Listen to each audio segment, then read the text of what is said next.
ओम शांति साथियों, एक बार फिर से हाजिर हूँ मैं आपका पसंदीदा कार्यक्रम ज्ञान की पाठशाला लेकर। और जैसा कि हम अपने पिछले एपिसोड में बात कर रहे थे, आत्मा जो इतनी ज़्यादा वीक हो गई है और मन जो हमारा इतना ज़्यादा विचलित हो गया है, उसको पुनः अपनी स्थिति में वापस कैसे लाया जाए, आज इसके बारे में हमें बताएंगे मुकेश भाई।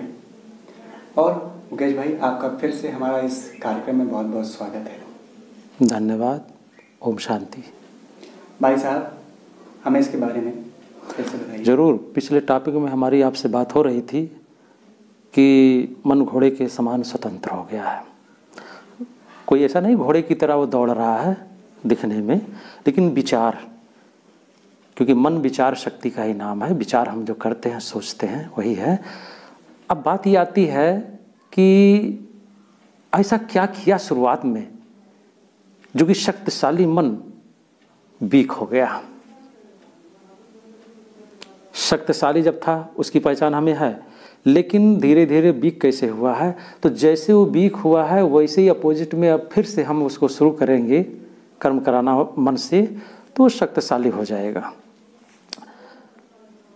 जैसे शरीर रूपी भोजन, इस शरीर का जो है शक्तिशाली बनाने के लिए क्या चाहिए? Vitamin, protein.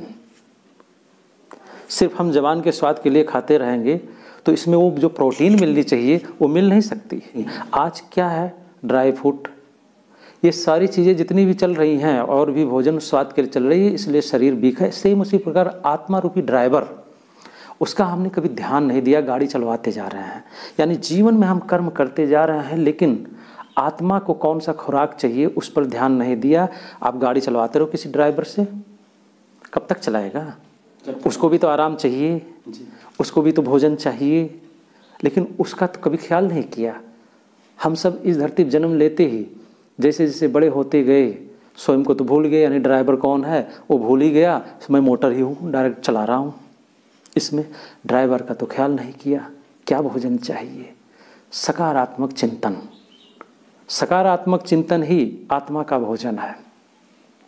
ये वीक कैसे हुआ?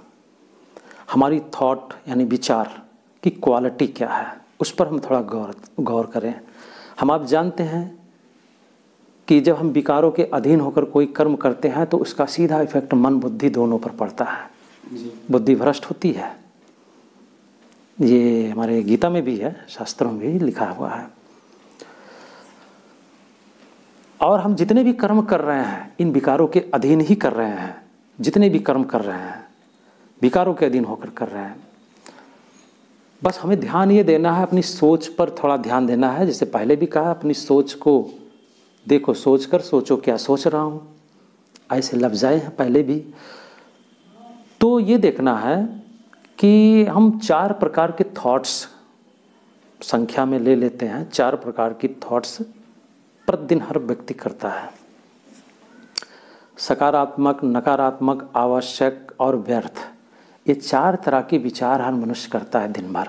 लेकिन इन चारों तरह के विचार में ही हमारे मन की शक्ति का उत्थान भी है, तो मन की शक्ति का पतन भी समाया है।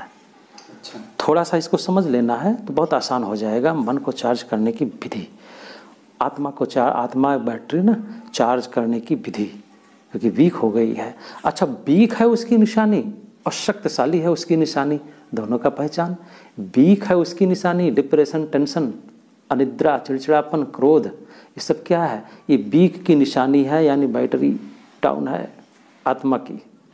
चार्ज हो, चार्ज की निशानी शांत, शीतल, समझदारी है नहीं, जो क्रोध मुक्त होगा, तो ये सारी उसकी निशानी होगी। याददाश्त तेज होगा और जजमेंट पावर उसकी अच्छी होगी, धैर्यता होगा उसके अंदर, गंभीरता होगा। ये आत्मा की बैटरी चार्ज की निशानी है। हम जितना यूज करेंगे बैटरी को, अब जैसे आप ले लो मोबाइल, चार्ज कर लिया, आप उसको लगातार यूज करो, 2 घंटा फिल्म देख लीजिए, तो मुझे लगता है 2 ही घंटे में डिस्चार्ज हो जाएगा।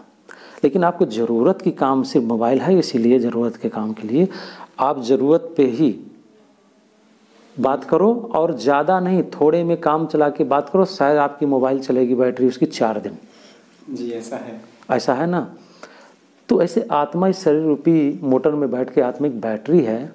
आज क्यों है इतना मनोबल कम हो गया है, डिप्रेशन है, टेंशन है, अनिद्रा है, क्रोध है, चिड़चिड़ापन है, ये सारी बीमारियां जो लग गई है मन को, क्योंकि हम इसको, इस बैटरी को यूज करते रहे हैं कई जन्म से, चार्ज तो कभी किया नहीं है। आत्मा एक एनर्जी है, उस एनर्जी को चार्ज करने के लिए सुप्रीम एनर्जी से जोड़ना पड़ेगा, परमात्मा पिता के साथ कनेक्शन जोड़ करना ही पड़ेगा, इस चमड़े से बाहर निकालना ही पड़ेगा। डिस्चार्ज बैटरी को गाड़ी से निकाला जाता है, ध्यान रखिए, फिर सोर्स ऑफ पावर से लगाया जाता है, निकाल के तब चार्ज किया जाता है, ये हम आप सब जानते हैं।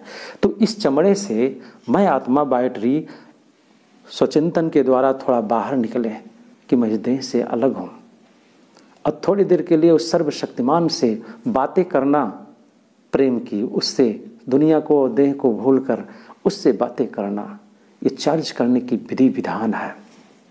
संकल्पों की क्वालिटी के कारण ही डिस्चार्ज और चार्ज है, पहले भी बताया। 4 तरह के संकल्प बताए, श्रेष्ठ संकल्प।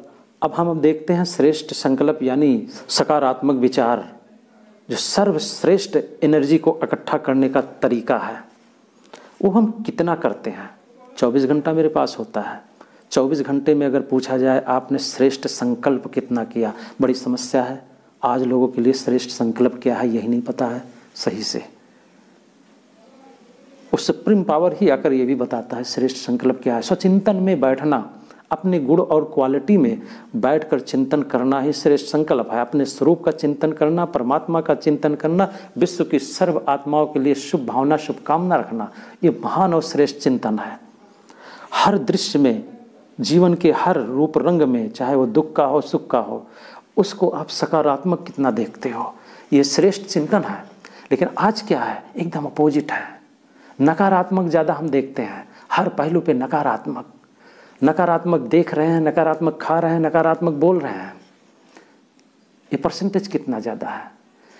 उसी प्रकार व्यर्थ संकल्प, व्यर्थ का मतलब फालतू, जो हमारे जीवन में पीछे बीत गया हो उसको चिंतन करके डिप्रेसित होना, जिससे कोई फायदा नहीं है।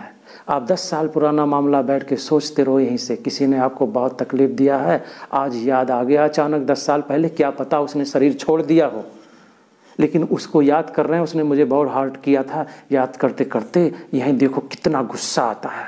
जी ऐसा होता है, होता ना, वो शरीर छोड़ दिया होगा, क्या पता कहीं जन्म ले लिया होगा, लेकिन सोचकर गुस्सा लावा भी चेहरे से, आंखों से जो पूरी तरह से दिखने लगता है, आग बबूला हो जाए, आग बबूला।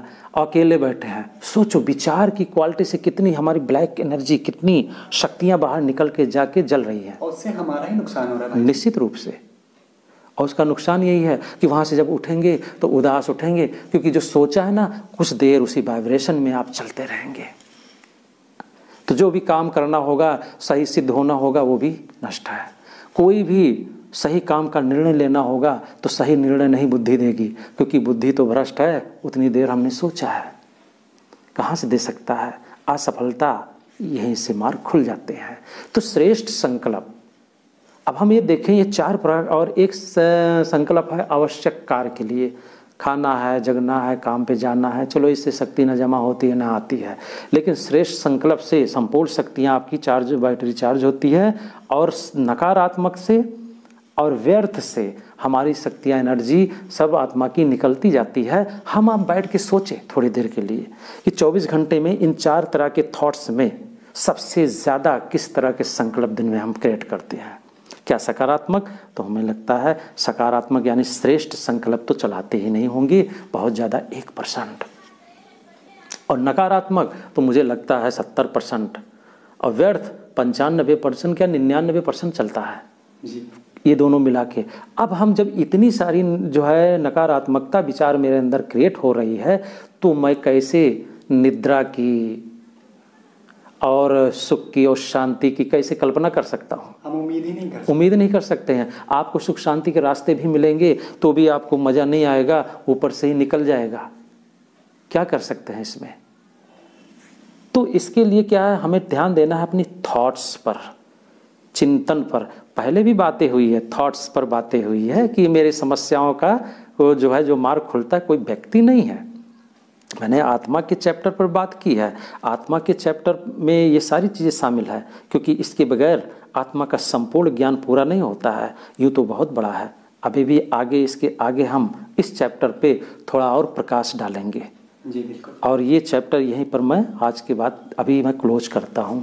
बिल्कुल मित्रों, यानी कि भाई जी एक नया अध्याय और लेकर आएंगे आत्मा के ज्ञान पे, और आगे फिर से आपसे मुलाकात होगी, इसी चैप्टर से रिलेटेड बातें होंगी। और बने रहिएगा हमारे इस कार्यक्रम ज्ञान की पाठशाला में।